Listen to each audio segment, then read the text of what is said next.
a penché vers moi son oreille, et je le chanterai toute ma vie.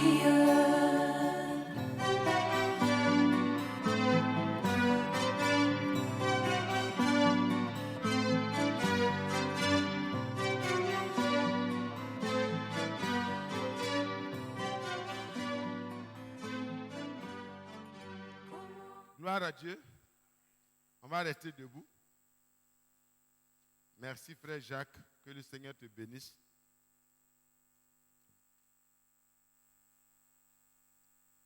Nous allons faire notre lecture dans 1 Pierre. 1 Pierre.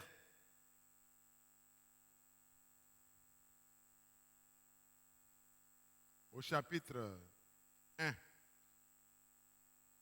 À partir du verset 13. 1 Pierre 1, verset 13. C'est pourquoi saignez les reins de votre entendement et soyez sobres et ayez une entière espérance dans la grâce qui vous sera apportée lorsque Jésus-Christ apparaîtra. Comme des enfants obéissants, ne vous conformez pas aux convoitises que vous aviez autrefois quand vous étiez dans l'ignorance. Mais, puisque celui qui vous a appelé est saint, vous aussi, soyez saints dans toute votre conduite. Amen. Selon qu'il est écrit, vous serez saints, car je suis saint. Et si vous invoquez comme Père, celui qui juge selon l'œuvre de chacun, sans favoritisme, conduisez-vous donc avec crainte pendant le temps de votre séjour sur la terre. Amen. Amen. Amen. Et il continue.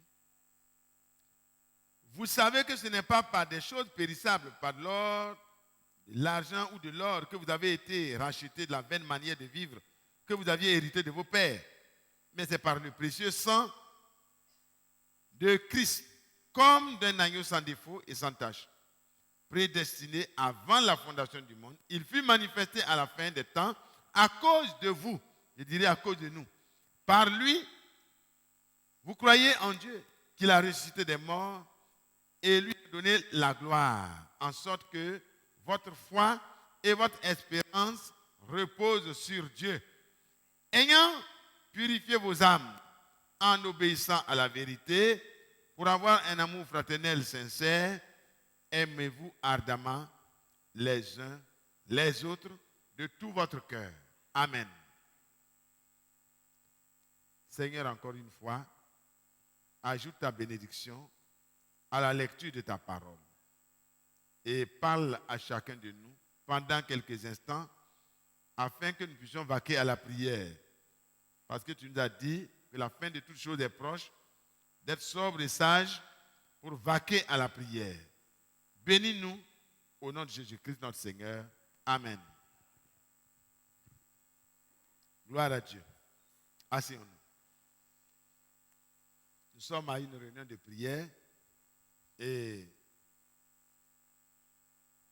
nous allons tenir compte de cela pour qu'on ait du temps pour prier.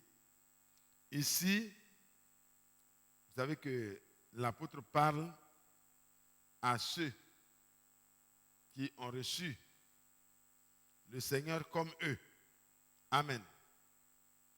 Dans la deuxième lettre, il dit qu'il s'adresse à ceux qui ont reçu une foi du même prix que la leur. Donc, il s'adresse aux saints, à nous qui avons cru au Seigneur Jésus, à nous qui avons pris l'engagement de marcher selon la volonté de Dieu. Dans le premier verset, il dit Pierre, apôtre de Paul, apôtre de Jésus-Christ du moins, à ceux qui sont étrangers et dispersés dans le Pont, la Galatie, la Cappadoce, l'Asie et la Bithynie, et qui sont élus selon la préscience de Dieu le Père, par la sanctification de l'Esprit, afin qu'ils deviennent obéissants et qu'ils participent à l'aspersion du sang de Jésus-Christ. Que la grâce et la paix vous soient multipliées. Amen. Donc, en Jésus-Christ et par le sacrifice de Jésus-Christ, à nous, cette lettre nous est adressée aussi. Amen. Parce que c'est là seulement que la connexion est faite. Il dit, saignez les reins de votre entendement. Soyez sobres et ayez une entière espérance dans la grâce qui vous sera apportée lorsque Jésus-Christ apparaîtra. La vie chrétienne, nous la vivons dans l'espérance de la venue du Seigneur et tout est en rapport avec cette venue. Donc tout ce qu'on nous dit, la répercussion, les conséquences de ce que nous faisons vont se voir déjà le jour de l'enlèvement, quand le Seigneur apparaîtra. Il dit, c'est pourquoi saignez les reins de votre entendement.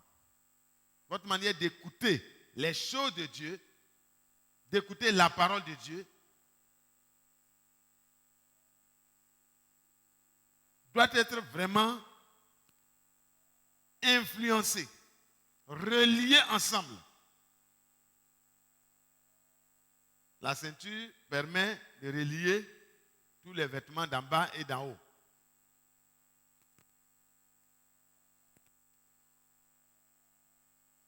Soyez sobres et ayez une entière espérance dans la grâce qui vous sera apportée lorsque Jésus-Christ apparaîtra. Il a introduit comme ça, dans cette partie-là, et puis il va développer, il va expliquer. Parce que par rapport à l'apparition du Seigneur Jésus-Christ, il dit aux chrétiens d'être sobres. Et dans 1 Pierre 4, il répète la même chose.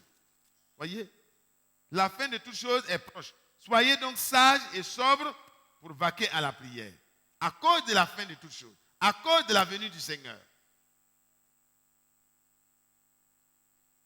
Ici donc, frères, le Seigneur apparaîtra.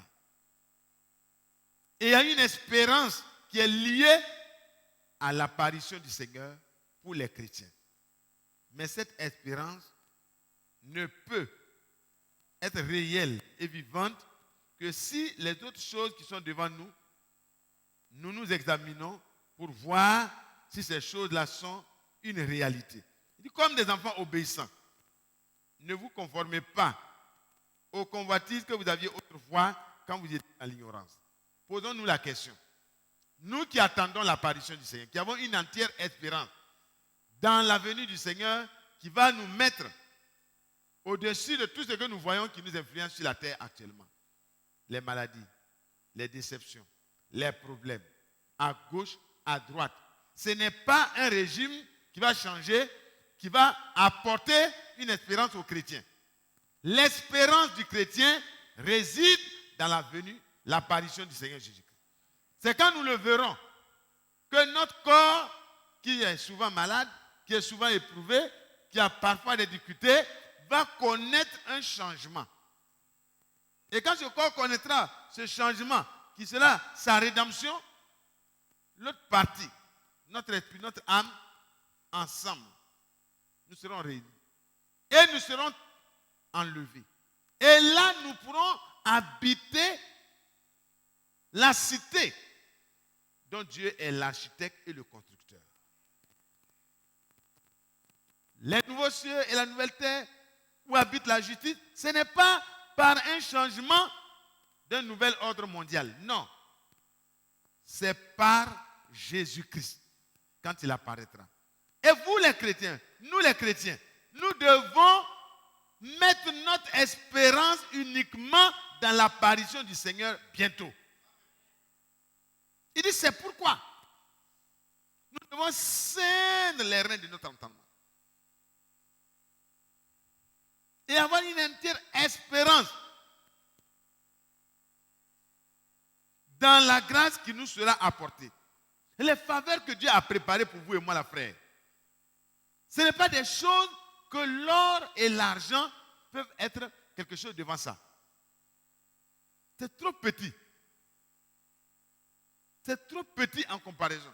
Il y a un monsieur qui a rendu son témoignage, il dit qu'il est allé au ciel et puis il était vraiment dans les rues. Et les rues, il y avait le sable était en or, des grains d'or. J'ai dit oui, ça c'est une partie. C'est une partie, c'est un département du ciel que toi tu as visité. Mais le palais là, le palais auquel nous on prétend là, c'est pas vrai. Ce n'est pas des grains de sable, c'est des pavés d'or. Ça c'est certainement dans les quartiers périphériques du ciel. Je n'ai pas marché sur du sable là-bas. Hein. Le sable, ça rentre dans les pieds parfois. C'est des pavés d'or. On lui a dit, bon, toi, tu as vu le sable, tu es content. Le sable, des grains d'or, le sable, tu es content. Mais Dieu veut que tu viennes ici pour écouter la parole de Dieu, la parole de la vérité, ce que Dieu a donné pour préparer son épouse là. Il faut écouter ça. Comme ça, tu vas marcher dans des rues pavées d'or. Dis en bon, oui. Le même évangile qui a été prêché par les apôtres là, Dieu a ramené ça pour que les vrais chrétiens aient une entière espérance, qu'ils aient une entière espérance dans la grâce qui nous sera apportée lorsque Jésus-Christ apparaîtra. Il dit c'est pourquoi, voyez, comme des enfants obéissants, vous et moi, en tant que des enfants de Dieu, nous sommes sortis de la désobéissance d'Adam pour passer à l'obéissance de Christ. Alléluia. Dans le premier régime, nous sommes nés d'Adam. Ce qui est né de la chair est chair, mais ce qui est né de l'esprit est esprit. Et c'est pour ça, il pouvait dire à Nicodème, il faut qu'il y ait une nouvelle naissance.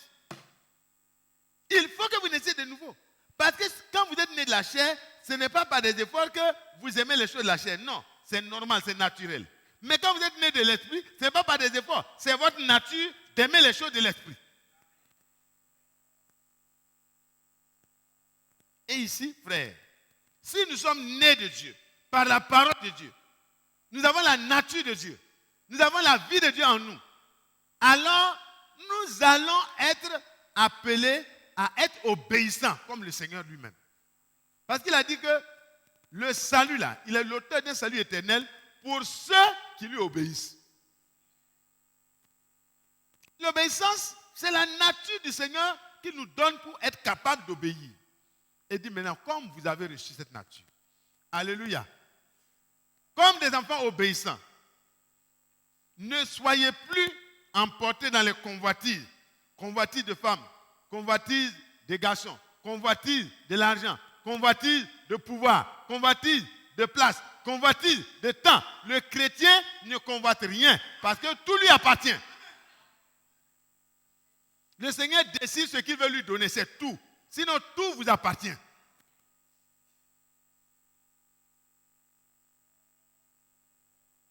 Il dit donc, vous ne vous conformez pas aux autres.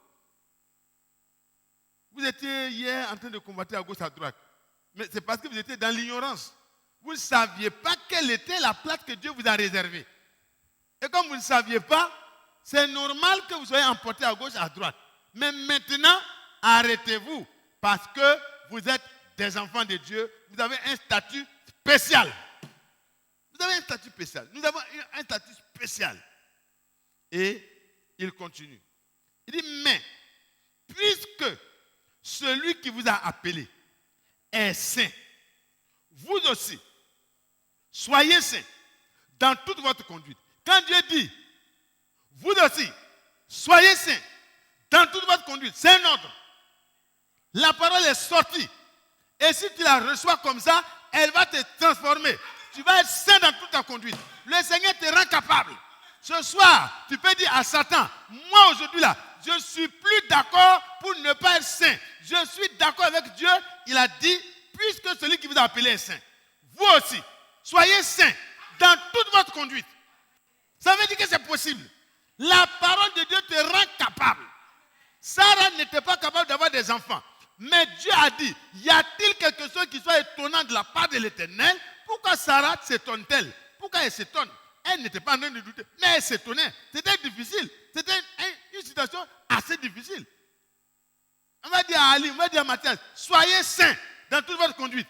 Mais si c'est un homme qui me parle, je vais lui dire, mais comment je vais faire? Mais si c'est Dieu, alléluia, alors c'est autre chose. Ça rend capable celui qui reçoit. Parce que quand la parole de Dieu sort et qu'elle va vers un homme de la part de Dieu, comme Marie a dit, comment cela se fera-t-il? Puisque je ne connais point d'homme, c'est impossible, humainement parlant. Mais l'ange lui dit, qu'est-ce que l'ange lui a dit?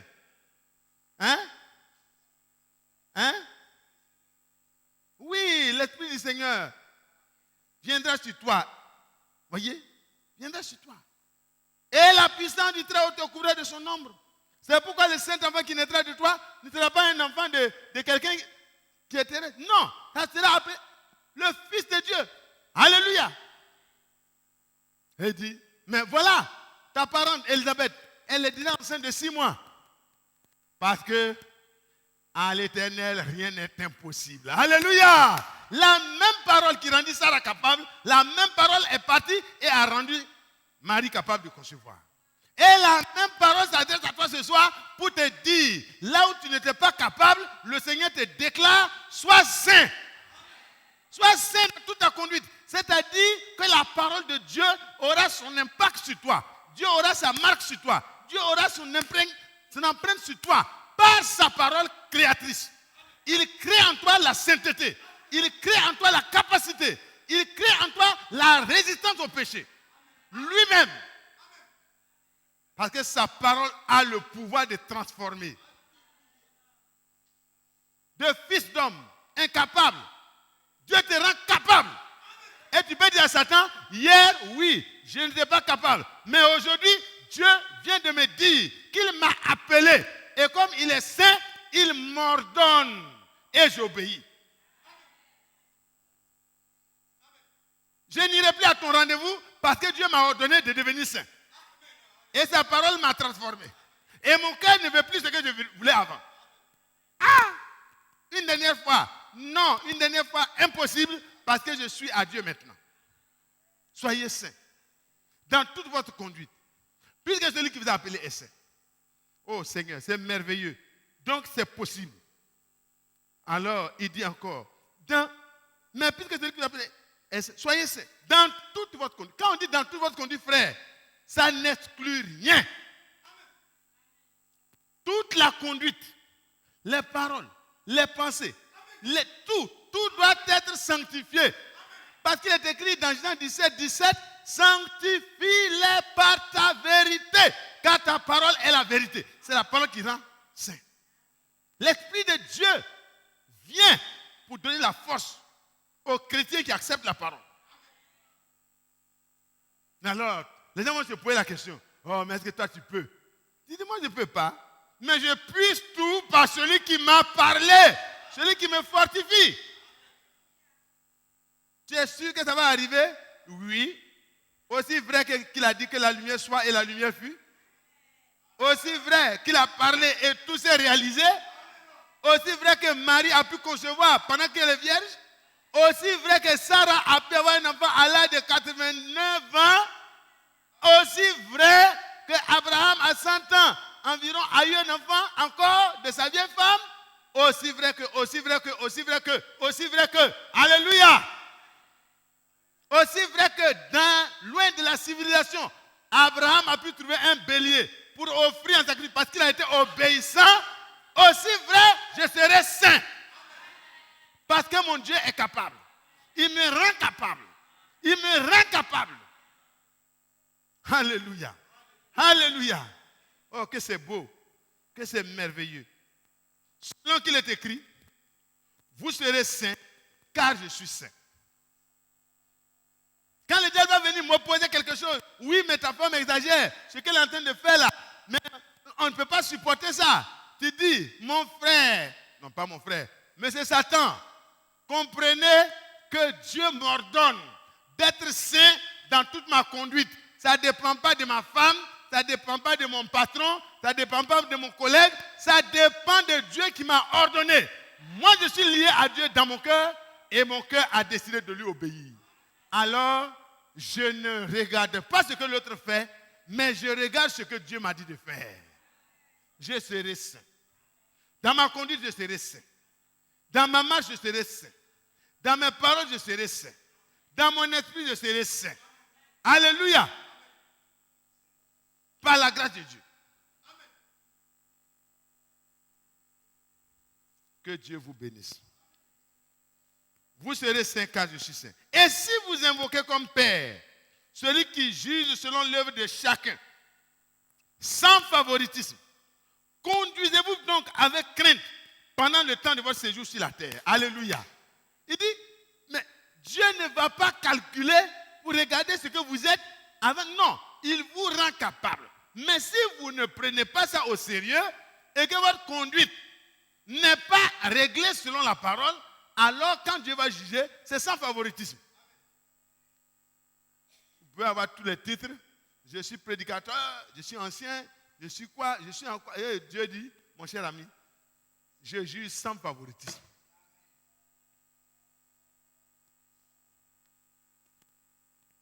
Alors, conduisez-vous avec crainte pendant le temps de votre séjour sur la terre. Donc, nous sommes en séjour. Nous sommes en séjour. Et si nous sommes en séjour, ça nous rappelle que nous ne sommes pas chez nous. Amen. Chez nous, ce n'est pas ici. Ici n'est pas un lieu de repos. Ici est un lieu de préparation. Et comme j'aspire à entrer dans ma patrie, rien d'impur n'entre là-bas. Alors je me laisse purifier par la parole. Je me laisse purifier par le Seigneur au travers de sa parole. Et alors, je peux simplement attendre avec confiance. Vous savez que ce n'est pas par des choses péritables, de l'or, par de l'argent ou de l'or, que vous avez été rachetés, la vaine manière de vivre que vous avez hérité de vos pères. Vous savez, ce n'est pas vrai. Nous étions nés et de par notre naissance, par nos pères, nous avons hérité du péché. Ce n'est pas vrai. Nous avons hérité une manière de se conduire, une manière de considérer les choses. Chez nous, c'est comme ça. Chez nous, c'est comme ça. Chez nous, c'est comme ça. Chacun a son chez nous. Hein? Mais maintenant, le Seigneur nous a rachetés au même prix. Que ce soit pour les pauvres ou pour les riches, c'est le même prix qui a été payé. Et comme il a fini de nous racheter, il nous donne par sa parole les moyens de notre sanctification.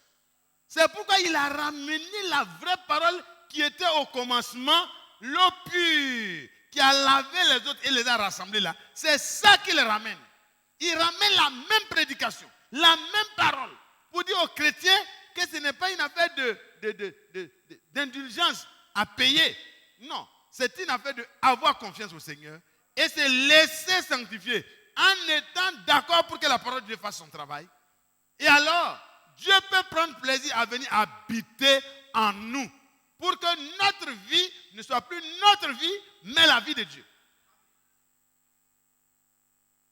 Alors, il dit, ce n'est pas par des choses périssables, de l'or ou de l'argent, que vous avez été rachetés, de votre vaine manière de vivre, que vous avez hérité de vos pères, mais par le précieux sang, le sang précieux de Christ, comme d'un agneau sans défaut et sans tache, prédestiné avant la fondation du monde. Il fut manifesté à la fin des temps à cause de vous et moi.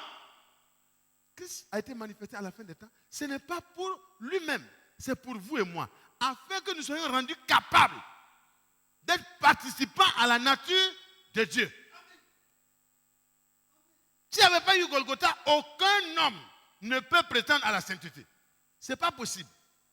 Le Saint des Saints était interdit d'entrer. Personne n'avait accès dedans. Le souverain sacrificateur rentre une fois par an avec le sang pour lui-même d'abord, et puis pour le peuple ensuite, et tout ça. Et puis on attache son pied, même pour brûler le parfum, on attache son pied. Si ça ne marche pas dedans, il est cadavre. On le tire par les pieds, parce que si tu rentres là-bas, tu es mort. C'est comme courant, quand courant a attrapé quelqu'un là, on ne va pas prendre pour sortir. Hein. Si tu prends, tu es mort. Celui qui va venir toucher ton pied aussi, il est mort. Ça veut dire que vous devenez un grand conducteur. C'est pour ça qu'on attache. Mais Dieu soit loué. Celui qui est plus dangereux que la haute tension, où personne ne peut entrer, le Seigneur a ouvert depuis le haut jusqu'en bas l'entrée. Nous avons une libre entrée, mais, alléluia, c'est par la foi. Alléluia. Et le Seigneur nous donne cette position merveilleuse. Il dit quoi? Par lui, vous croyez en Dieu qui l'a ressuscité des morts, il lui a donné la gloire en sorte que votre espérance repose sur Dieu. Ayant purifié donc ainsi vos âmes en obéissant à la vérité. L'obéissance à la vérité permet aux chrétiens de purifier les décisions de son âme. L'obéissance à la vérité, ça vous rend capable de prendre des décisions qui plaisent à Dieu. Sans la parole de Dieu, votre intelligence est souillée, vos décisions sont mauvaises. Mais quand la parole de Dieu vient et qu'elle domine sur votre cœur, elle change votre intelligence, elle change tout. Et même votre corps commence à se conduire d'une manière autre qu'avant. Vous voyez partir ici, parce qu'à l'intérieur de vous, un changement a eu lieu par la parole de Dieu, on vous voit aller dans l'autre sens, contraire. Mais monsieur, on s'en va maintenant là où on partait avant, là, tu dis non, moi je vais dans le sens contraire. Pourquoi? Parce que j'ai purifié mon âme en obéissant à la vérité. Et les conséquences? Vous avez un amour fraternel sincère. Et ça vous permet, parce que ça devient la nature de Dieu en vous. Dieu étant amour, vous pouvez vous aimer de manière ardente, de manière réelle, sans condition. Sans condition. Aimez-vous ardemment, les uns les autres. Mais cela n'est pas possible par nous-mêmes. C'est par la grâce de Dieu et par l'obéissance à la vérité. Nos cœurs purifiés, nos âmes purifiées. Que Dieu nous bénisse. Que Dieu nous bénisse. Que Dieu nous bénisse. C'est suffisant. On va se mettre à prier.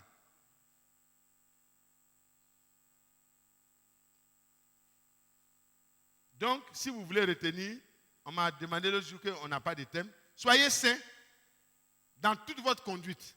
Amen. Vous les chrétiens, le thème là, écrivez. Soyez saints dans toute votre conduite. Même si c'est ça que vous avez retenu, c'est déjà beaucoup. Ne prenez pas une partie de votre conduite pour faire comme vous voulez. Soyez saints, réglés par la parole dans toute votre conduite. Que le Seigneur vous bénisse. Frère Ali, je te laisse ta place.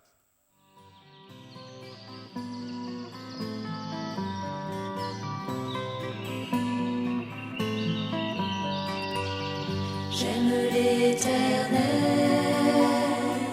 car il entend ma voix. Il a penché vers moi son oreille, et je le chanterai.